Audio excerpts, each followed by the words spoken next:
Judge Judy Sheindlin is the presiding judge on Judge Judy and author of What Would Judy Say? A grown-up guide to living together with benefits. Oh my God, she's here. She's here. If I'm dreaming, don't pinch me. Thank you so much for being here. It's a joy for me. This is such a thrill. Lots of congratulations. Thank you very much. The #1 television show in America. Yeah. Highest paid, hugely successful, and there's a reason for that. And it's not just your TV presence, which is so compelling. It's your personal philosophies, which we get to hear from you on the air. And this is something you have been railing about since you wrote the book that is actually my Dianetics. Don't pee on my leg and tell me it's raining, which was back in 1996. You talk a lot in this book and ever since about personal responsibility and about not accepting mediocrity as the norm. Your thoughts? Oh, my goodness. How much time do we have? We have a lot of time. Take all the time you need. Let's start with the fact that this month, November actually, November 19th, is the 150th anniversary of when Lincoln delivered the Gettysburg Address. Mm-hmm. And you know, we all learned in school about the Gettysburg Address, what it stood for and what it said. And at that point, the president was commemorating a cemetery for the fallen Union soldiers at Gettysburg. The last line of it, if I remember it correctly, is that if we shouldn't forget that this is a nation of the people, by the people, and for the people. So let's start with that.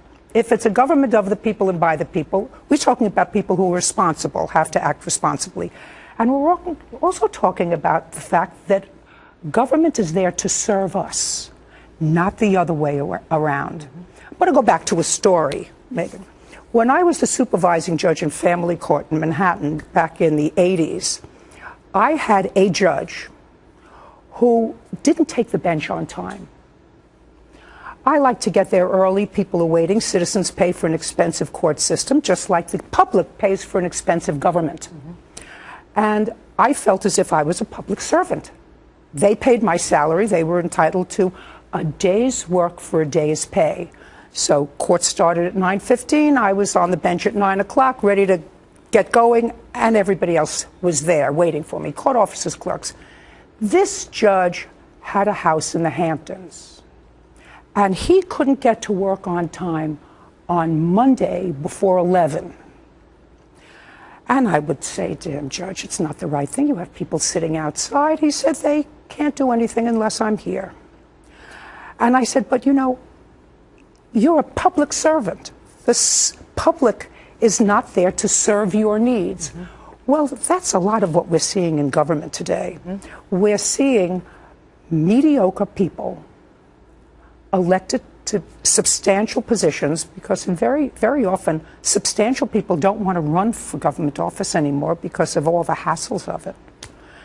And we have mediocre people taking positions where they can affect the lives of 300 million people.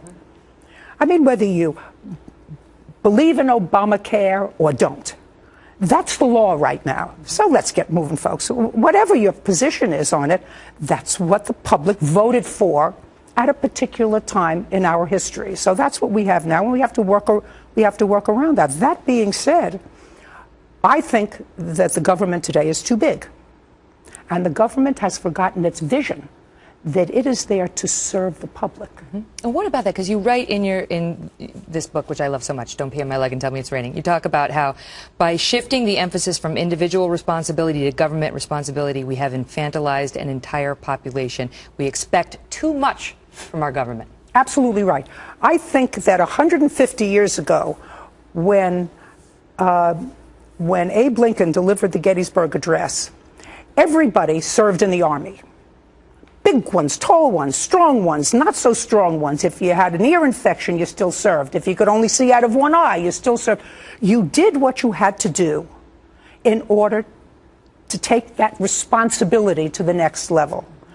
Well, I think that if you have children, you have to do whatever it takes to support them. That's your job. I made children. I supported the children and brought them up, the ones that I made. I actually don't want to support your children. Right. I don't. You have 3 children. You have 3 children because you know it's expensive to raise children. I mean, sure, it's very nice. You can pop out a baby every year, you know. I have been. And then have a television program, you know, named in your honor. But actually, if you're responsibly parenting, you only have the number of children that you can afford to take care of. And when the government, in effect, says to you, you know what? You have them. We'll take care of them. Yeah. And when the government says, in my view, and I know that this is going to sound harsh, and I'm going to get lots of mail. Don't send me negative mail. I don't read it. I'm too old. If you are a drug addict or an alcoholic, I actually don't think that that's the kind of disability that should be subsidized by the American public who work hard for their money, those people who are working. If you choose drugs and choose alcohol, you may let your family take care of you. But when I have cases, and I've had them for 30 years, of people who are receiving disability because they are either drug addicts, alcoholics, some have bad backs, some suffer from, you know, I have carpal tunnel in my hand, I have lupus. I have a daughter-in-law who has lupus. Yeah, some days she's tired, but most of the time she gets up and does what she has to do. Mm-hmm. Sometimes it's debilitating, sometimes not. But I think what we've done to a whole group of people is say, not to worry. If you can't take care of yourself, we'll take care of you. We'll do it for you. I have a man, when I have a man, a perfectly capable, able-bodied guy who has been going to college for 7 years and getting $20,000 a year from the government, and the only thing he can do after 7 years is play the guitar, I think somebody's got their hand in my pocket. To steal a line from Tommy Boy, lots of people go to college for 7 years. Yeah, they're called doctors. Right, good. I like that because I want to talk to you about mediocrity and how you're upset about the fact that now everybody's a winner. Everybody's a winner. There's no second place anymore. Everybody gets a blue ribbon. Everybody's a valedictorian. And we're going to pick up with Judge Judy there. And by the way,